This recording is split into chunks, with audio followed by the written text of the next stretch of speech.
Hello students, welcome to my channel. My name is Arjun S. Pawar.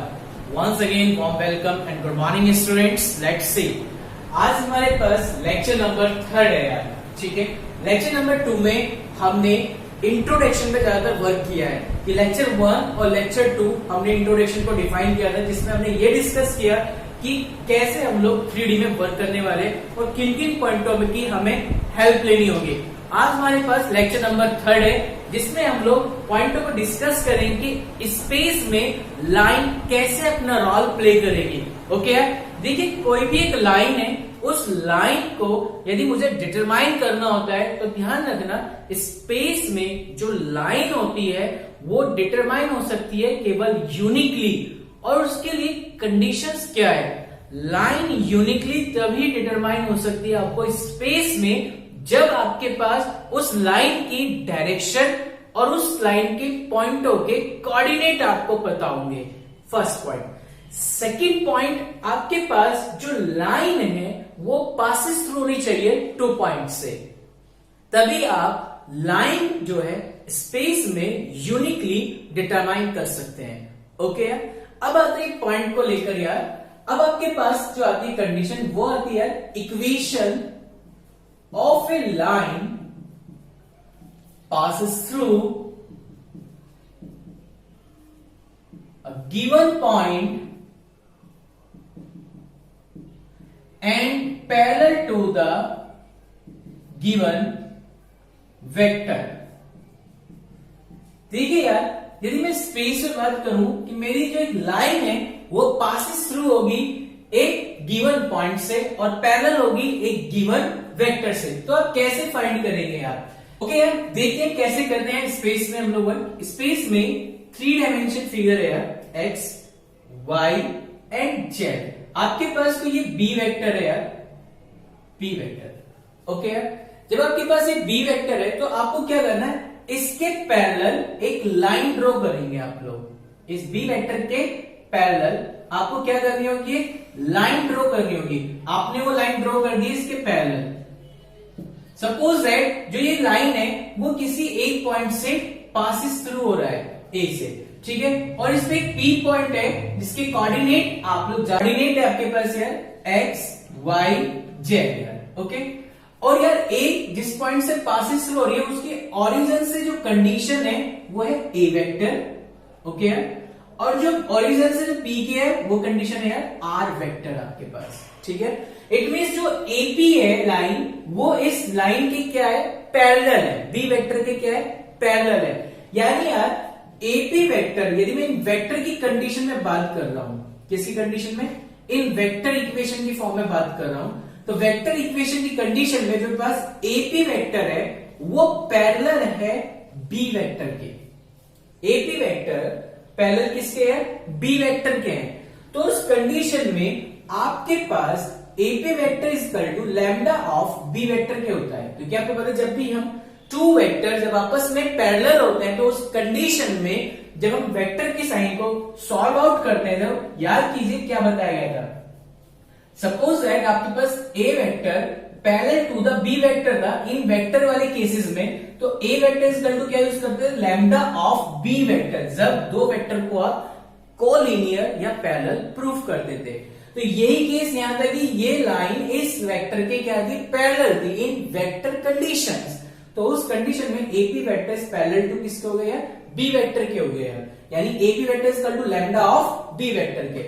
यार आप एक बात बताओ, ओ से ए का पोजीशन वेक्टर कितना आपके पास आ गया यार, ए वेक्टर, और यार ओ से पी का पोजीशन वेक्टर कितना हो गया यार आपके पास, आर वेक्टर हो गया यार, ठीक है।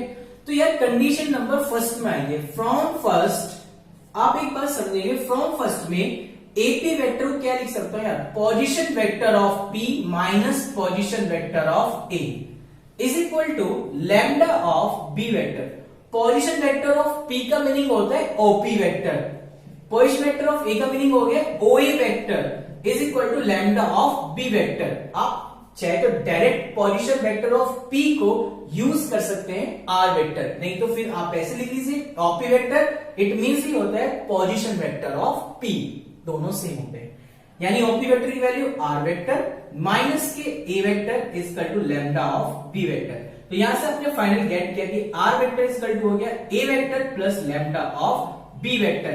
यानी आपने 3 डायमेंशन में इक्वेशन ऑफ लाइन फाइंड की है जो ए वेक्टर से तो पासेस थ्रू हो रही है और बी वेक्टर के पैरेलल है। तो equation of line passes through A vector and parallel to the B vector क्या हो गया, R vector is equal A vector plus lambda of B vector. Is that clear? Okay, तो ये थी आपकी equation of line in space में जब A vector से पासेस थ्रू थी एंड बी वेक्टर के पैरेलल थी। यानी जो हमने लिखा ना गिवन पॉइंट, वो गिवन पॉइंट कौन सा है, वो आपके पास जो भी पॉइंट होगा इन वेक्टर के अकॉर्डिंग वो हो जाएगा ए वेक्टर का, और parallel to the given vector कौन सा हो गया आपके पास, वो बी वेक्टर हो गया है। तो उस सिचुएशन पे इक्वेशन ऑफ लाइन क्या होगी, R vector is equal to A vector plus lambda of B vector section में। ओके, ये थी वेक्टर की कंडीशन में। सेम इसी को यदि मैं डिफाइन कर दूं इन कार्टेशियन फॉर्म में, किसमें, कार्टेशियन फॉर्म में, तो कार्टेशियन फॉर्म में आप ध्यान रखेंगे कि भाई आपके पास वेक्टर कंडीशन में जो कंडीशन थी वो थी R vector is equal to A vector plus lambda of B vector. मैं आपको यहीं से बनाने सिखा रहा हूं कार्टेशियन की फॉर्म में, ठीक है। तो देखो कैसे बनाते हैं, लेट्स सी। आपने लेट कर लिया है कि जो आर वेक्टर है आपके पास वो है एक्स आई प्लस वाई जे प्लस जेड के, एंड आपने ए वेक्टर को डिफाइन किया है यहां पर एक्स1 i plus y one j plus z one के, एंड बी वेक्टर को आपने डिफाइन किया है ए आई प्लस बी जे प्लस सी के। तो आप इनकी वैल्यूज आप पुट कर दीजिए कंडीशन नंबर फर्स्ट में, तो आपके पास गेट होगी condition x I plus Y J plus Z k is equal to x one i plus y one j plus z one k plus lambda of A I plus b J plus c k, ये gate होगी। Okay, अब यार एक काम कीजिए, आई को एक साथ, जे को एक साथ, के को एक साथ यूज कर लीजिए। x1 plus lambda of A I plus y1 plus lambda of B J plus z1 plus C lambda of K cap. Okay यार, क्लियर हो गया था बातें?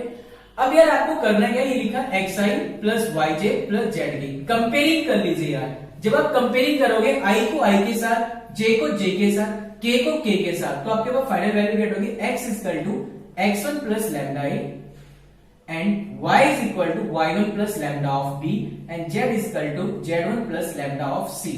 इट मींस आपके पास वैल्यू होगी x minus x1 upon a is equal to lambda and y minus y1 upon b is equal to lambda and z minus z1 upon c is equal to lambda. तीनों के ratio same आ गए। जब तीनों के ratio same आ गए तो उस conditions को आप क्या बोल सकते हैं यार, कि देखिए x minus x1 upon a, y minus y1 upon b, z minus z1 upon c is equal to lambda, which is required equation of straight line passes through x1, y1, z1 and the drs a, b, c। ये condition होती है equation of straight line की इन space में, ठीक है। किससे passes शुरू हो गया, x1, y1, z1 से, ठीक है। उस लाइन के drs क्या होंगे, a, b और c होंगे यार उस लाइन के drs। क्लियर हो गया बातें? तो लाइन के drs है a, b, c और किस पॉइंट से पासेस शुरू होगा, x1, y1, z1 से। तो ध्यान रखेंगे कार्टेशियन फॉर्म में यदि आपसे इक्वेशन ऑफ स्ट्रेट लाइन पूछेगा तो फॉर्मूला लगाएंगे x minus x1 upon a, y minus y1 upon b, z minus z1 upon c। ये फॉर्मूला अप्लाई करेंगे जहां पे x1, y1, z1 क्या है, एक पॉइंटों से पासिस थ्रू हो रही है। ओके, a, b, c क्या है, उस लाइन के dr से। यदि वेक्टर फॉर्म में बात आ जाए तो वेक्टर फॉर्म में आप लोग फॉर्मूला अप्लाई करेंगे r vector is equal to a vector plus lambda of b vector, जहां पे a वेक्टर क्या है, पासिस थ्रू है, यानी जो मेरी लाइन है वो a वेक्टर से पासिस थ्रू हो रही है, एंड b वेक्टर क्या है, वो पैरेलल को कंडीशन को डिफाइन करेगा, यानी वो लाइन b वेक्टर के पैरेलल है। Okay, pause the video and click the screenshot. Okay यार, अब समझते हैं एग्जांपल की हेल्प से इस डेरिवेशंस को। ओके, देखिए क्या लिखा है, find the vector and the Cartesian equation of the line passing through the points this and parallel to the vector this. आपकी फर्स्ट प्रायोरिटी ये कि गिवन कंडीशंस को एक ही फॉर्म में रिप्रेजेंट कीजिए। यदि आप क्वेश्चन को वेक्टर की कंडीशन से सॉल्व कर रहे हैं तो पूरी कंडीशन वेक्टर की फॉर्म में बनाएंगे। यदि आप कंडीशन कार्टेशियन में सॉल्व कर रहे हैं तो पूरी कंडीशन को कार्टेशियन की फॉर्म में बनाएंगे। लेट्स सी, देखते हैं बेटा। मैंने कि सॉल्यूशंस में सबसे पहले वेक्टर फॉर्म में बात कर रहा हूं। यदि मैं वेक्टर फॉर्म में बात करूंगा यार, किस पॉइंट से पासिस थ्रू हो रहा है 5, 2, -4, जिससे पासिस थ्रू होता है उसे कॉल करते हैं ए वेक्टर। तो कितना हो गया 5i, उसके पोजीशन लिखेंगे क्योंकि पॉइंट नहीं लिखना होता, हमें उसकी पोजीशन लिखनी होगी। तो 5i प्लस के 2j माइनस के 4k किसके पैरेलल है? इस वेक्टर के। इट मींस पैरेलल कौन होता है? B vector. बी वेक्टर की वैल्यू 5i प्लस के j माइनस के 7k। तो यार इक्वेशन ऑफ लाइन क्या हो गई यार आपके पास? इक्वेशन ऑफ लाइन होगी आपके पास r vector is equal to a vector plus lambda of b vector. यार a वेक्टर की वैल्यू कितनी है? 5i प्लस के 2j माइनस के 4k plus lambda of b vector की वैल्यू है 5i प्लस के j माइनस के 7k। अब आपको करना क्या है यार, देखिए i वाले एक साथ, i के j को j के साथ और k को k के साथ यूज करेंगे आप। ठीक है, तो देखिए यार i को जब i में से कॉमन आएगा तो कितना रहेगा? यहां से तो 5 और जब लैम्डा के अंदर मल्टीप्लाई करेंगे कितना हो गया? 5 lambda into i cap, j को j के साथ आइए प्लस के 2 प्लस के lambda of j cap, k को k के साथ माइनस के 4 माइनस के 7 lambda of k cap. This is required your equation. Okay, ये इक्वेशन गेट होगी आपको स्ट्रेट लाइन की इन वेक्टर फॉर्म। इसी कंडीशंस को हमें फाइंड करना है कार्टेशियन फॉर्म में। तो देखो यार, जब मैं कार्टेशियन में वर्क करूंगा तो कार्टेशियन के अकॉर्डिंग वर्क करेंगे। फिर जिस लाइन से पासिस थ्रू होती है उसके पॉइंट दे दिए उसने। It means x1, y1, z1 आपको डिफाइन किया है 5, 2, -4। Okay, parallel the given vector, जिस वेक्टर के पैरेलल होते हैं, जो भी वेक्टर के पैरेलल होंगे उसके डीआरस लेते हैं हम लोग। क्या लेते हैं? डीआरस। डीआरस it means a, b, c। कितने आपके पास? 5, 1, -7। ये डीआरस होते हैं। जिस वेक्टर के पैरेलल कह देगा उस वेक्टर के हमें क्या लेने होते हैं? डीआरस लेने होंगे। और इसके डीआरस कितने होंगे? 5, 1, -7। कार्टेशियन है तो कार्टेशियन की तरह ही कंडीशन को सॉल्व करेंगे। अब यार इक्वेशंस ऑफ लाइन क्या थी आपके पास? x minus x1 upon a, y minus y1 upon b and z minus z1 upon c। तो फॉर्म में वैल्यू पुट कीजिए x माइनस x1 की वैल्यू 5 अपॉन a की वैल्यू 5, y माइनस y1 की value कितनी होगी यार आपके पास? 2 डिवाइड बाय कितना यार? b कितना यार? 1, z माइनस z1 माइनस है तो माइनस प्लस और डिवाइड बाय c कितना है? माइनस के 7 यार। तो विच is required equation of straight line in Cartesian form में यार। Okay, pause the video and click the screenshot. Okay यार, अब चलते हैं नेक्स्ट पॉइंट की तरफ। Equation of line passing through 2 given points. अब आपको स्पेस में 2 पॉइंटों से पासिंग थ्रू हो रही है लाइन, तो उसकी इक्वेशन बतानी है। तो देखो यार कैसे बताएंगे। जब आपके पास स्पेस में कोई लाइन 2 पॉइंटों से पासिंग थ्रू हो रही हो यार, ये एक्स एक्सिस, ये वाई एक्सिस, ये जेड एक्सिस। सपोज दैट एक लाइन है जो 2 पॉइंटों से पासिंग थ्रू हो रही है यार। ठीक है, suppose that this point A, this point B, और इसमें कोई ना कोई पॉइंट आ गया। सपोज दैट पी पॉइंट है जो इस लाइन को क्या कर रहा है? लाइज कर रहा है। इसका ओरिजिन से पॉइंट पे पी की डिस्टेंस होगी आर वेक्टर, और से कंडीशन होगी इसकी ए वेक्टर, और से बी की कंडीशन होगी बी वेक्टर। ओके, तो मेरी जो लाइन है ये 2 पॉइंटों से पासिस थ्रू है ए और बी से। तो मुझे इस लाइन की इक्वेशन बतानी है। तो देखो ये सिंपल से पॉइंट है यार। एक बात बताओ यार, जब आपके पास होता है कि ए पी बी जो तीनों पॉइंट्स है वे लाइज करके ऑन अ लाइन, यदि वे तीनों के तीनों पॉइंट एक ही लाइन पर लाइज कर जाते हैं तो कंडीशन डिफाइन करते हैं कॉलिनियरिटी की। कॉलिनियरिटी मींस पैरेलल की भी। तो पैरेलल के केसेस में आप लोग क्या करते थे कि a vector is parallel to b vector. यहाँ पे क्या कंडीशन होगी? AP vector is parallel to AB vector की। ठीक है, जो एपी वेक्टर होगा पैरेलल किसके हो जाएगा यार? एबी वेक्टर की हो जाएगा यार। ओके, तो ये जो थर्ड पॉइंट होता है ना यार, ये पी पॉइंट, ये मेन पॉइंट होता है जिसपे एक्सिस एक्स वाई जेड से तीनों से डिस्टेंस होती है X Y Z. It means direction vector होता है। R vector is equal to X I plus Y J plus Z K होता है। इसलिए जब भी हम किसी भी की इक्वेशन गेट करेंगे तो सबसे पहले हमें लाइन पर उसे भी डिफाइन करना होगा जिसकी हेल्प से हमें इक्वेशन निकालनी होती है। इसलिए डायरेक्शन लाइन है आपके पास ओपी वाली सर, ठीक है ना। तो अब चलते हैं हम AP vector parallel to AB vector. तो AP vector is equal to lambda of AB vector. Okay, अब एक बात बताओ यार मेरे को सिंपल से, ओए वेक्टर कितना है यार आपके पास ए वेक्टर, ओपी वेक्टर कितना है यार आर वेक्टर, ओबी वेक्टर कितना है यार आपके पास बी वेक्टर हो गया, ठीक है। तो आप मुझे बात बताइए कंडीशंस कितनी आ गई आपके पास है, यहाँ पे वैल्यू पुट कीजिए। एपी को क्या लिख सकता हूँ, position vector of P minus position vector of A is equal to lambda of A B vector क्या लिख सकता हूँ यार मैं, position vector of B minus position vector of A. It means OP vector minus के O A vector lambda of OB vector minus के O A vector. यार OP को क्या लिख सकता हूं मैं आर वेक्टर, ओए को क्या यूज कर सकता हूं यार मैं A vector is equal to lambda, OB को क्या यूज कर सकता हूं यार बी वेक्टर, ओए को क्या यूज कर सकता हूं यार मैं ए वेक्टर। तो यार minus A vector this side, तो R vector is equal to हो गया ए vector plus lambda of B vector minus A vector. तो this is a required equation of straight line passing through two points A and B. आपके पास a vector, यदि मैं बात करूं vector form में, यह है आपने जो फाइंड किया है इन वेक्टर फॉर्म में फाइंड करिए इक्वेशन ऑफ स्ट्रेट लाइन, ठीक है। आपको यही कंडीशन इन कार्टेशियन फॉर्म में चाहिए यार। तो आपके पास जो फॉर्मूला होगा यार x माइनस x1 अपॉन ए, समझना मेरी बात को, y minus y1 upon B, z minus z1 upon C. यार जो तुम्हारे पास ये जो इक्वेशन होती थी ये वन पॉइंट से पासिंग थ्रू की होती थी, am I right? x minus x1 upon A, y minus y1 upon B, z minus z1 upon C, ये वन पॉइंट से पासिस थ्रू थी। बट अब आपकी इक्वेशन कितने पॉइंट से पासिस थ्रू हो रही है, 2 पॉइंटों से। तो यार याद कर प्रीवियस लेक्चर में मैंने आपको एक बात बताई थी, जब आपको लाइन के डीआर्स निकालने हो, और लाइन के डीआर्स तभी निकाल पा रहे जब वो लाइन 2 पॉइंटों से पासिस थ्रू होती है। तो आप उस कंडीशन में डीआर्स की वैल्यू क्या लिखते थे, x2 minus x1, y2 minus y1, z2 minus z1, ये डीआर्स की वैल्यू होती है। It means ABCD, am I right?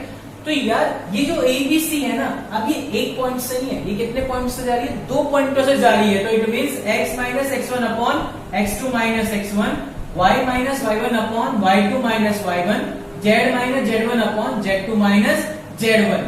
ये आपको फाइंड हो गया है equation of straight line passing through 2 points x1 y1 z1, x2 y2 z2। तो उससे ये फाइनल गेट होगी। तो अब आपको क्या याद रखना है, यदि आपसे एग्जाम में पूछते हैं भाई आप उसकी इक्वेशन फाइंड कीजिए जो लाइन 2 पॉइंटों से पासिंग थ्रू हो रही है in vector form A vector और बी वेक्टर, 2 वेक्टर से पासिंग थ्रू है। तो कंडीशन लगाएंगे आप लोग R vector is equal to A vector plus lambda of B vector minus के ए वेक्टर। यदि आपसे पूछ लेगा इन कार्टेशियन फॉर्म में, तो कार्टेशियन फॉर्म में 2 पॉइंटों से पासिंग थ्रू हो रही है, तो कार्टेशियन फॉर्म में 2 पॉइंट होते हैं x1 y1 z1 and x2 y2 z2, ये 2 पॉइंट होते हैं। तो इससे इक्वेशन क्या गेट होती है, ये गेट होती है x minus x1 upon x2 minus x1, y minus y1 upon y2 minus y1, z minus z1 upon z2 minus z1। Okay, pause the video and click the screenshot. Okay, एक example की help से समझते हैं previous की derivations को। Okay, कैसे apply करेंगे उसके फॉर्मूले को। यार देखिए क्वेश्चन में कह रहा है कार्टेशियन और वेक्टर इक्वेशन आपको फाइंड करनी है एक लाइन की, वो लाइन 2 पॉइंटों से पासिंग थ्रू हो रही है। कितने पॉइंट से पासिंग थ्रू हो रही है, 2 पॉइंट से पासिंग थ्रू हो रही है। तो कैसे फाइंड करेगा, या समझ पहले इन कार्टेशियन फॉर्म से, या जब तुम कार्टेशियन फॉर्म के लिए अप्लाई करेंगे तो कैसे करेगा सॉल्यूशन, 2 पॉइंटों से पासिंग थ्रू हो रही है। इट मींस ए के कोऑर्डिनेट से दिखाए -1, 1, 2। इट मींस ये इसने डिफाइन कर दिया आपको x1 y1 z1। बी के कोऑर्डिनेट से होता है 2, 4, 5। It means x2 y2 z2, उसने डिफाइन कर दिया। तो यार एक बात बता, equation of line passing through 2 points क्या होती है, x minus x1 upon x2 minus x1, y minus y1 upon y2 minus y1, z minus z1 upon z2 minus z1। ये होती है ना, इसमें वैल्यू चिपकाया है। x माइनस x1 पता है कितना है यार, माइनस के 1 और minus minus plus divide by x2 minus x1, 2 minus पहले से तो 2 प्लस 1, y माइनस y1 यानी y माइनस y1 की value 1 divide by y2 minus y1, y2 y minus 4 minus 1, z minus z1 कितना है यार 2 divide by z2 minus z1 5 minus 2। तो calculate कीजिए x प्लस 1 अपॉन 3 एंड यार y minus 1 upon 3 and यार z minus 2 upon 3। चाहे तो आप 3 से 3 को भी कैंसिल करके लिख सकते हैं आप लोग, x plus 1 upon 1, y minus 1 upon 1, z minus 2 upon 1। ये भी आप वैल्यू डिफाइन कर सकते हो माइंड में। अब चलते हैं वेक्टर फॉर्म की तरफ। इन वेक्टर फॉर्म, वेक्टर फॉर्म के अकॉर्डिंग पहले गिवन पॉइंटों को जो a और b है उन्हें वेक्टर की फॉर्म में रिड्यूस करना होगा। दो पॉइंटों से पासिस थ्रू हो रही है, दो पॉइंटों नहीं मिलते, a वेक्टर की वैल्यू पोजीशन के अकॉर्डिंग माइनस के i माइनस प्लस के j प्लस के 2k and b vector is equal to 2i plus के 4j प्लस के 5k।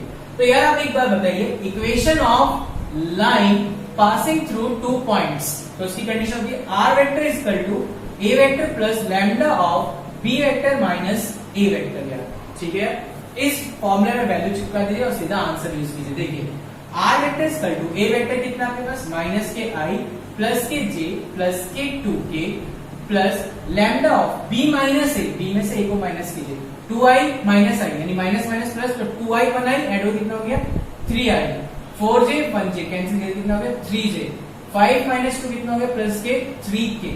ओके, अब फिर से वही i को i के साथ, j को j के साथ एंड k को k के साथ यूज करेंगे। चलिए याद करते हैं। देखिए माइनस के 1 और प्लस के 3 lambda of i plus j को j के साथ 1 माइनस के 3 लैम्डा ऑफ j, k को k के साथ 2 plus 3 lambda of k cap.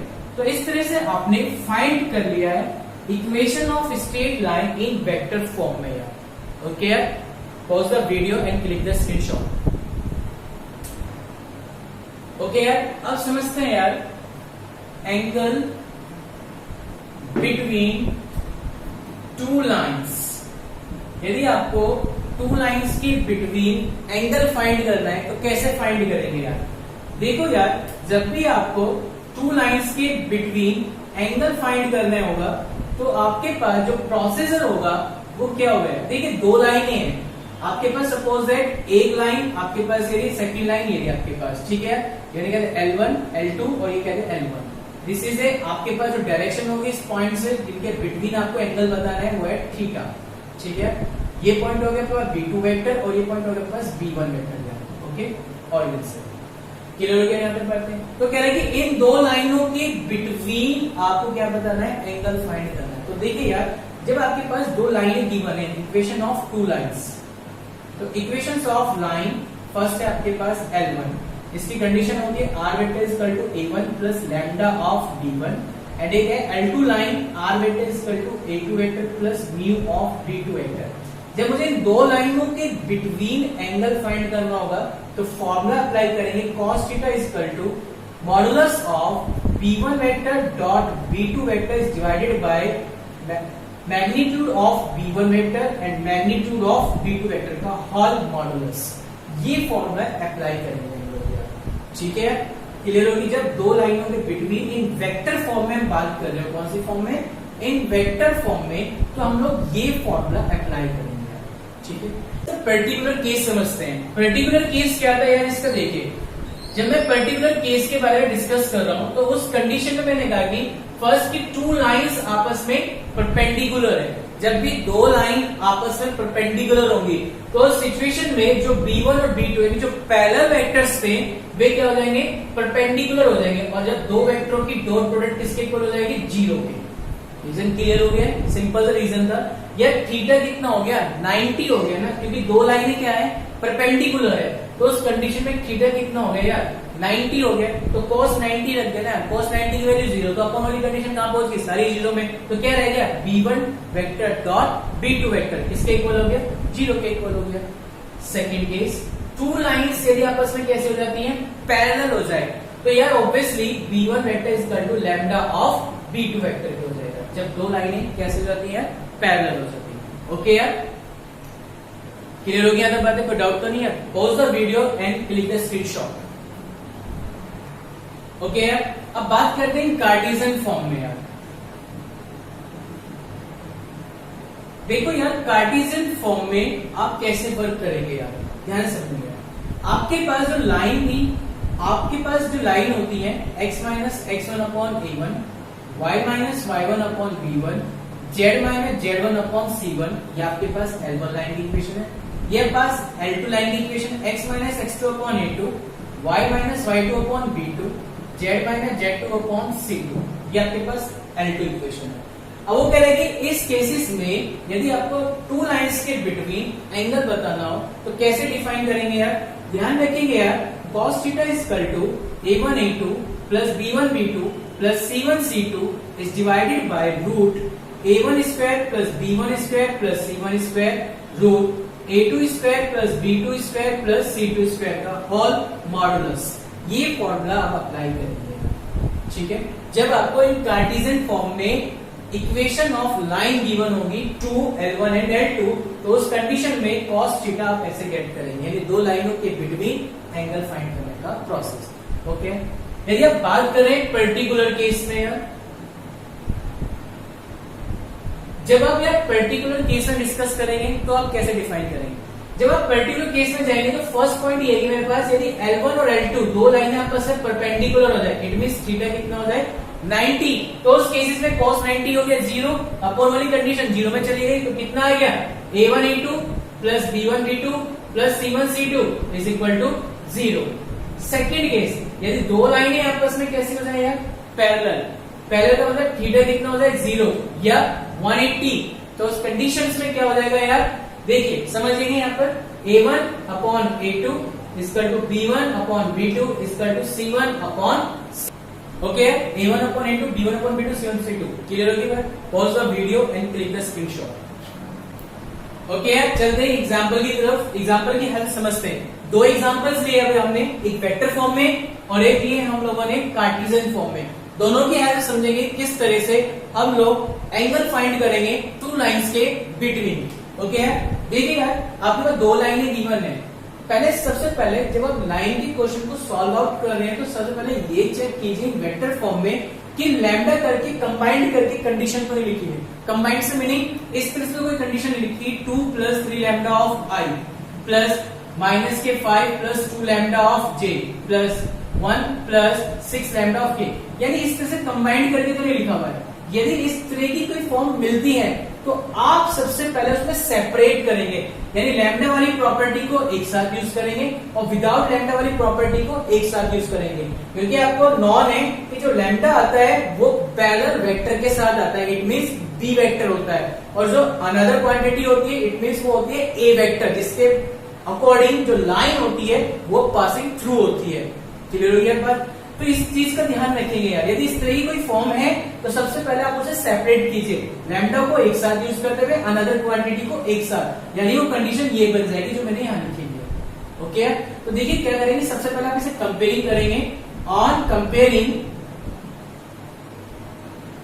r vector is equal to a1 plus lambda of b1 and r vector is equal to a2 plus mu of b2 vector। b1 कितना आपके पास आ गया यार, b1 vector आ गया 3i plus 2j plus के 6k and b2 vector gate हो गया i cap plus 2j plus के 2k। Okay यार, अब आपको बताना है टू लाइंस के बिटवीन एंगल, तो cos theta formula b1 vector dot b2 vector divided by magnitude of b1 vector magnitude of b2 vector का होल मॉडुलस। कैलकुलेट कीजिए यार, देखिए b1 की b2 से प्रोडक्ट, i के साथ डॉट कितनी हो गई 3, 2 की 2 के साथ कितनी होगी 4, 6 की 2 के साथ कितना बेटा 12 divide by square root b1 vector का मैग्नीट्यूड 3 का स्क्वायर 9, 2 का स्क्वायर 4, 6 का स्क्वायर 36, ठीक है। b2 वेक्टर का मैग्नीट्यूड i स्क्वायर यानी 1 का स्क्वायर 1, 2 का स्क्वायर 4, 2 का स्क्वायर 4 और होल मैग्नीट्यूड बताओ यार कितना है 4 3 7, 12 और 7 हो गया 19 डिवाइडेड बाय 36, 40, 49 इट मींस 7 और 4 9 इट मीन्स 3 पेयर बाहर निकाल दीजिए यार इनके पेयर, ठीक है, मॉडुलस तो कितना गेट हो गया 19/21 ऑलरेडी पॉजिटिव वैल्यू है तो थीटा कितना गेट हो गया cos इनवर्स 19/21 तो